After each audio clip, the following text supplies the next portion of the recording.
And here's the key. Your horse's nervous system is designed to mirror yours. They have this survival innate motor neuron difference to us, if that's the right scientific or biology words I can use to keep this as simple without going off too much. They very much instinctively can mirror us a lot better than we mirror them. But fun fact, humans also have this mirroring in us. And I'm sure you've noticed, if you maybe felt good in yourself, you felt like, your normal self, and you walk into a room where you could sense straight away the tension that wasn't created by you, but it was actually in the environment. It was maybe the person taking the talk, and it hit you straight away. And you suddenly went from feeling quite good to feeling a little bit taken back. That's also that mirroring as well. So we also have it as humans, but horses, as always, because of their survival, need to have this mirroring, but from a safety perspective. So this invisible wall problem that I'm talking about, and it's very much the elephant in the room when it comes to really understanding your horse and making sure that every single interaction can feel like progress instead of a battle. If we keep it simple, why doesn't it work every single time? So why can you try and stay calm, and you think, I'm gonna be calm, I'm calm, but you still hit this invisible wall? You can have the best trainer, the best top of the range, expensive saddle, optimal nutrition, but if you get on your horse and he or she gives you this real tension, resistance, you just know something isn't right, then the problem isn't the horse. I know that's quite a hard pill to swallow, and you've spent probably thousands on the external things that might influence your horse's tension, and that is great. Okay, we can never rule out things like ill-fitting tack, or if a horse is in pain, we have to make sure that we are doing the non-negotiables and general checklist of horse management and horse welfare. But if the invisible wall that you keep hitting isn't the training problem, it's a resonance problem. In the next 20 minutes, I'm not just going to explain why this happens, but I'm actually going to give you an exact 3-minute tool that I do and all my clients around the world do to fix it. So this tool creates the soft eye, turns that tight, tense, spooky, distracted horse into your focused, calm, connected partner. So what's really going on here? And I try to keep things as simple as I can, because that's how my brain works. To really retain information, and it's probably the practical side of being a horse girl for most of my life, I like to keep things simple. And it's all about biology. Both you and your horse have a nervous system that operates in 2 basic channels. I'm sure you've heard of these, but let's go through them together. Channel 1 is the sympathetic nervous system. That's your fight or flight mode, and it's the gas pedal. So when you're stressed, anxious, or even just rushed, maybe something's happened, maybe you started your day off calm, but you suddenly feel really stressed, something's triggered you, and your body is flooded with cortisol and with adrenaline, right? We feel it. We can feel that tension come over us. We can feel personally, I feel anxious in my chest, goes tight, my heart rate, I can feel it rising, my muscles actually get tighter. And if I'm riding in this state, I don't know about you, let me know if you resonate, is I get really tight around my hips, my lower back, which then obviously affects my horse because I'm tight. And actually when I jump off the horse and I realize, oh my God, I'm so stiff, right? My breathing, everything becomes really shallow.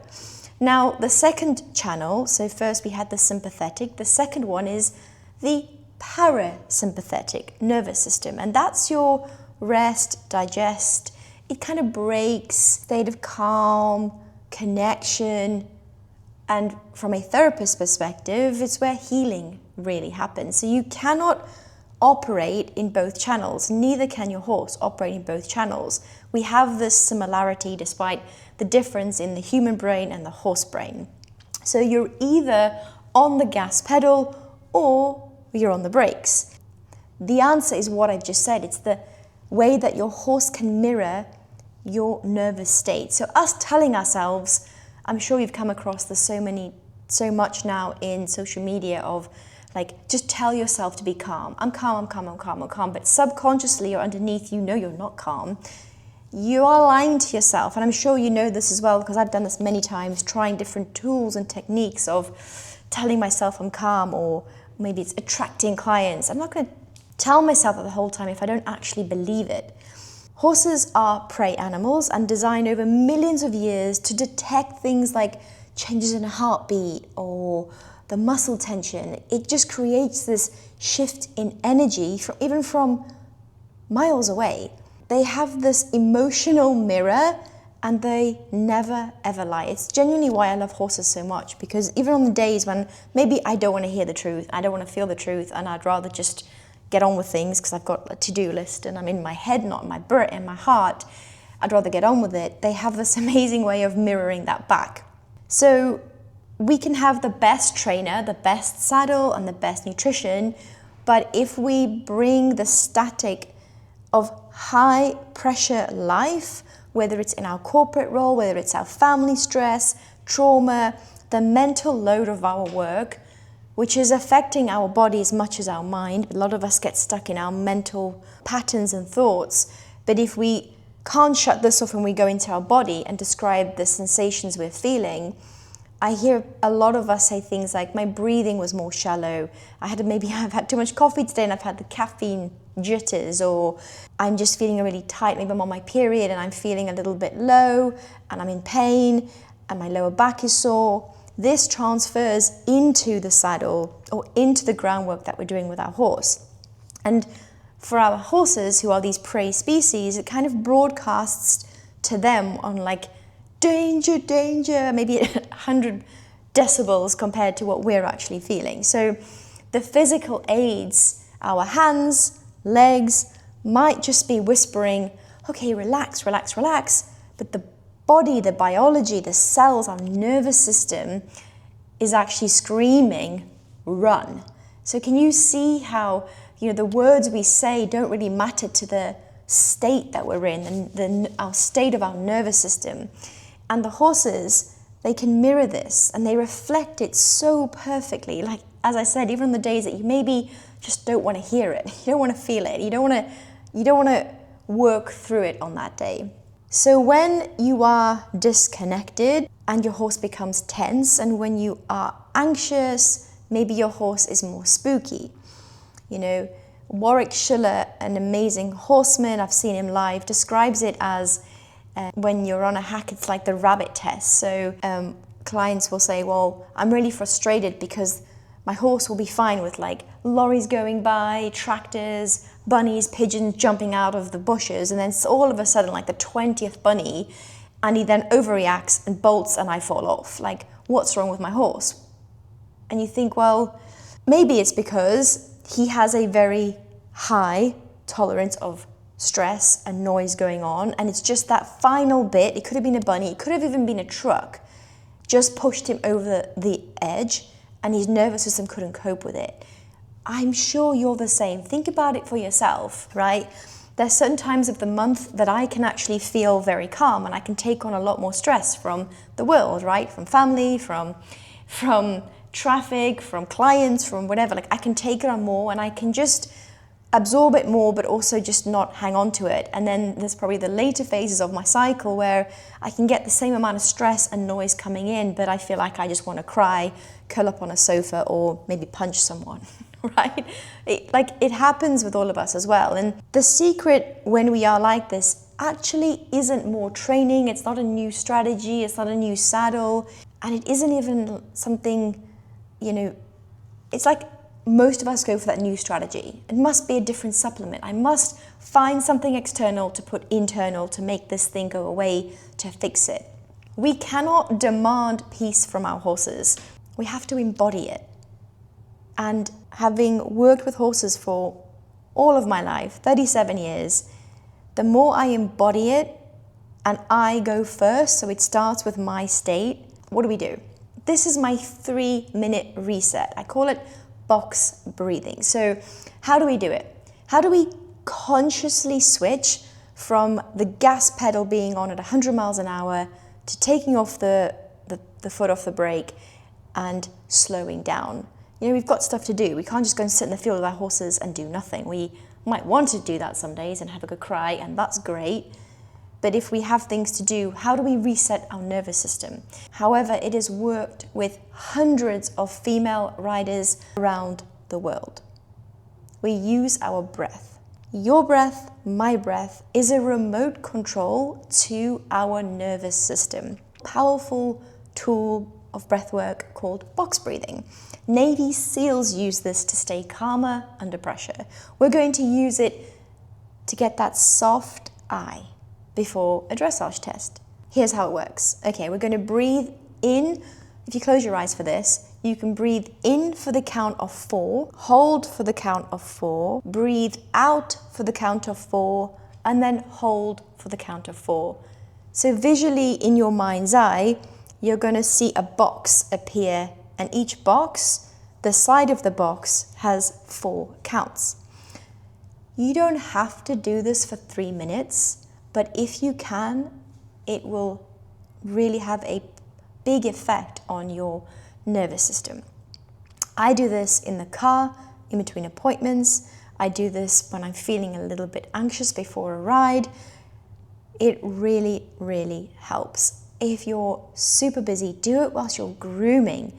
Do it before you get into the saddle with your horse. I've even worked with clients where we're doing this whilst they're in the saddle before they start their session and their training and they pick up the reins. So let's actually just do this together. Find a really comfortable position with your back nice and straight. Close your eyes. Just relax your shoulders. Put your hands maybe on the top of your thighs. Close your eyes, and we're going to do this together. So we're going to inhale through your nose. 1, 2, 3, 4, and hold. 2, 3, 4. Exhale at your mouth. 2, 3, 4, and hold. 2, 3, 4. That's one cycle. Go again. Inhale. 1, 2, 3, 4. Hold. 2, 3, 4. Exhale. 2, 3, 4. Hold. 2, 3, 4. You can press pause and keep going. See how you feel once you stop. As you continue to do this on your own, really want you to notice what's happening in your body. How's your heart rate? Has it slowed down? How are the tension in the shoulders, your lower back? Do you feel it's starting to release? You are manually turning off that adrenaline switch and going into that second channel of the parasympathetic nervous system. And you're starting to tell your body, your breath, that you're safe. And when we're safe, the horse can feel that safety and mirror it back. We just have to go first. You might be thinking, really, Nika, breathing, that's the big secret? And yes and no, breathing is one tool. The real magic really starts is awareness. And the moment you stop blaming the horse and start looking at the signal that you're broadcasting, this isn't just about getting better transitions, maybe improving the canter, maybe you want to improve your horse's suppleness. It's actually about releasing resilience, releasing tension. And when you learn to regulate your breathing, your own nervous system, when you start to feel anxious or you feel confused or frustrated or tense, you can even do this in the car. Like I said, I sometimes do it in the car between appointments. I notice that I stop reacting and I actually start leading. I'm more grounded, I'm more focused, and this work doesn't just change that treatment for me or that ride for my client. it actually influences their entire day. They notice changes in their relationships, in their interactions with others. And the partnership, the connection with the horse, the more you do this, becomes almost telepathic. It just starts with a simple choice: to stop, to breathe, and to clear that static before you start to ask your horse a question. Your horse, you know this, isn't being naughty, they're communicating. And when we start with ourselves, we're inviting each other, the horse, to become the partner, to mirror us instead of being distracted, struggling with focus, lacking the motivation, and not wanting to be with you because they just don't feel safe. So here's your homework. For the next 7 days, I want you to practice the box breathing exercise before you get on your horse, before you work your horse. That's it. Don't change anything else. Keep everything the same. Just change that one variable and see what happens. Look at the eyes. Look and see if you can see any blinking, any licking and chewing, a change in their diaphragm, their breath, their rib cage. These are all the subtle signs that the nervous system is syncing in with yours. Look for that soft eye. The simple reset is the very first thing that I teach my clients that work with me in the 8-week horse and rider reset. Now, if you're a driven equestrian woman and you are ready to go beyond these quick tips, fixes, things that only last short term, and completely rebuild the connection with your horse from the ground up, if you want to learn how to turn off that static and actually learn how to release it, we go deep into the physiology of both yourself, your horse, to create consistency, that telepathic connection that you've been searching for. And if this sounds like you, comment horse and rider below and I'll send you through the application. We go live on the 22nd of February this year and I look forward to seeing you there. If you found this useful, don't forget to give me a follow and a subscribe.